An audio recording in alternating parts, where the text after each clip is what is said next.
అందరికీ నమస్కారము. అమ్మవార్ల పక్కన కాపలాగా పోతురాజు ఎందుకుంటారు? బోనాల వేళ ప్రత్యేకత ఏంటి? తాడుతో ఎందుకు కొట్టుకుంటారు? బోనాల సందర్భంగా పోతురాజు గురించి తెలుసుకుందాము. తెలంగాణ సంస్కృతి సాంప్రదాయాలకు ప్రతీక బోనాల పండుగ.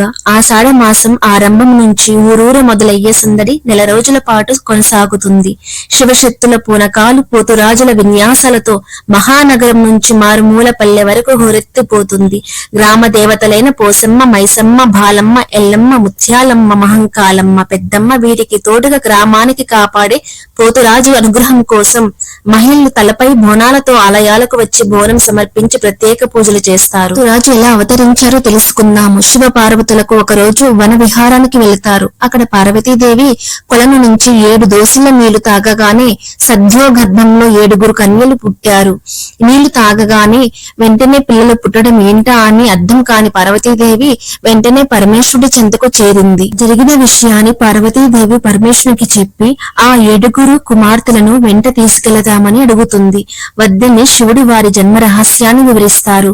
ఆ 7 స్వతంత్ర ప్రవృత్తి అని, అందుకే వారిని వదిలేసి వెళదామంటారు. మరి వారికి తోడెవరు అని పార్వతీదేవి అడుగుతుంది. వారికి కాపలాగా ఓ గణాన్ని సృష్టించి పోతురాజు అని పేరు పెడతారు పరమేశ్వరుడు. ఆ 7 పోతురాజే కాపాడాలని చెప్పి అక్కడి నుండి శివపార్వతులు వెళ్లిపోతారు. అప్పటి నుండి ఇప్పటికీ పోతురాజు ఆ 7 గ్రామాన్ని కాపలా కాస్తూనే ఉన్నారని విశ్వాసము.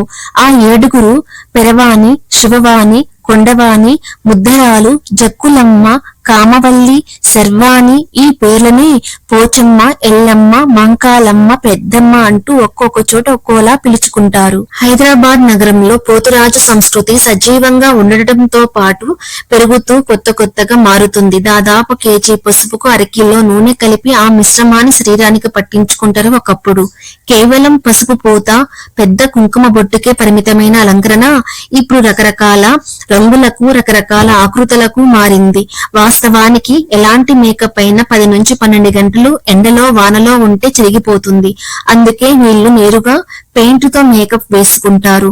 మేకప్ తరువాత వారి మొహంలో వారికే తెలియని గంభీరత వచ్చి చేరుతుంది. పోతురాజులను తలుచుకోగానే వారి చేతిలో కొరడా గుర్తొస్తుంది. కొరడా చలిస్తూ వాళ్ళు ఆడే ఆటలు చూసేందుకు జనం గుమిగూడుతారు. ఆ కొరడాను ఈరకోల అంటారు.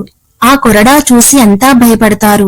కానీ ఈరకొలను మెడలో వేస్తే వారికి మంచి జరుగుతుందని ప్రజల యొక్క విశ్వాసం. పోతురాజును పోచమ్మ, మైసమ్మ, ఎల్లమ్మ లాంటి గ్రామ దేవతల యొక్క తమ్ముడిగా భావిస్తారు. ఆమెను రక్షించేందుకు ఆమె ముందు నడిచి వెళ్లి దుష్ట శక్తులను తరిమే వీరుడు అని విశ్వాసం.